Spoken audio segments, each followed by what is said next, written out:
ওম শান্তি। নিজেকে স্থিত করি অন্তর্মুখতার গুফায়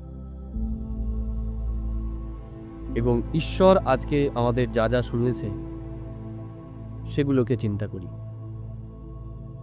আজকে ঈশ্বর বললেন সে বর্তমান সময়ে আমাদের পিতা, শিক্ষক এবং গুরু রূপে এসেছেন। সে আমাদেরকে গাইড করছেন সত্যযুগ স্বর্গের দুনিয়ায় যাওয়ার জন্য। আমাদেরকে নর থেকে নারায়ণ বানানোর পথ সে দেখাচ্ছে। বাবা আজকে বললেন বাবার শ্রীমতকে রিগার্ড করা মানে মুরলিকে রিগার্ড করা। যারা রোজ মুরলি শোনে না তারা বাবাকে অসম্মান করে। বাবা আজকে বলল কেউ যদি আমাদেরকে জিজ্ঞেস করেন তোমরা কেমন আছো, আমাদের এক নিঃশ্বাসে উত্তর দেওয়া উচিত আমরা অসাধারণ আছি, কারণ ঈশ্বরকে আমরা পেয়ে গেছি। পানা তাসো পা লিয়া বাকি और कुछ नहीं रहा। অর্থাৎ আমাদের যেটা পাওয়ার ছিল সেটা আমরা পেয়ে গেছি, আর কোনো কিছু আমাদের অপ্রাপ্ত নয়। বাবা একটা কথা বলেন, ব্রাহ্মণ জীবনে অপ্রাপ্ত বলে কোনো জিনিসই নেই। আমি সমস্ত কিছু পেয়ে গেছি। ঈশ্বরকে পাওয়া মানে সমস্ত জগৎকেই পাওয়া। আমি ইচ্ছা মাত্রম অবিদ্যা হয়ে গেছি। বাবা আজকে বললেন যে মায়া আমাদের বুদ্ধিকে গ্রাস করে নিয়েছে। আমরা মায়ার কারণেই বর্তমান স্থিতিতে পৌঁছে গেছি। তাই আমাদের অ্যাটেনশন দিয়ে মায়ার উপর বিজয়ী হতে হবে। আমাদের মায়া জিত, জগৎ জিত হতে হবে।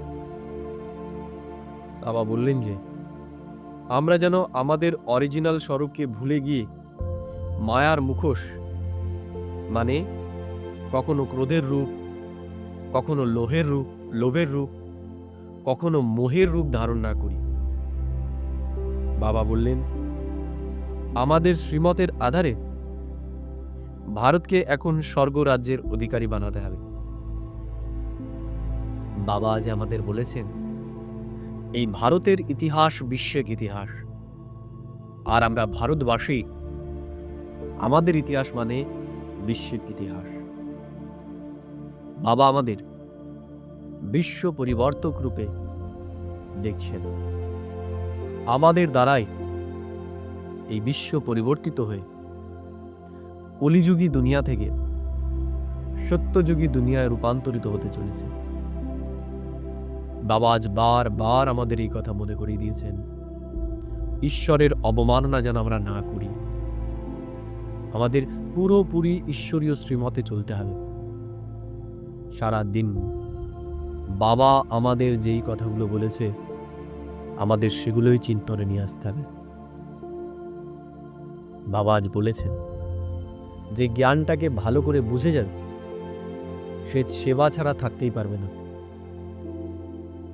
কারণ সেবার আধারেই প্রজা তৈরি হতে চলেছে এবং সেবার আধারে আমরা আমাদের বংশজ অর্থাৎ যারা আমাদের সাথে সত্যযুগে আসবে আমরা তাদেরকে তৈরি করছি।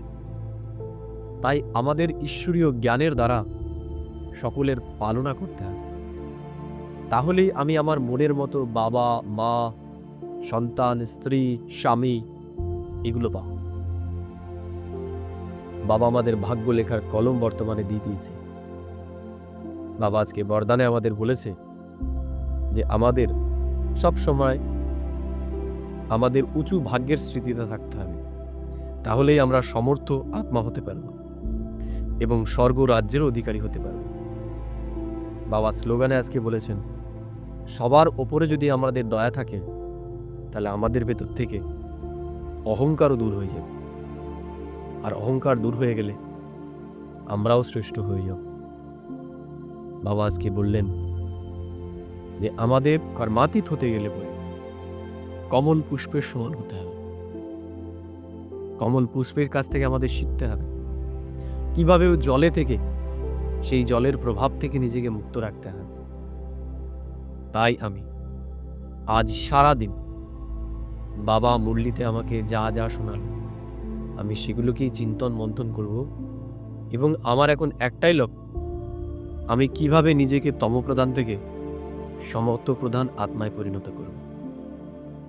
ওম শান্তি, ওম শান্তি, ওম শান্তি।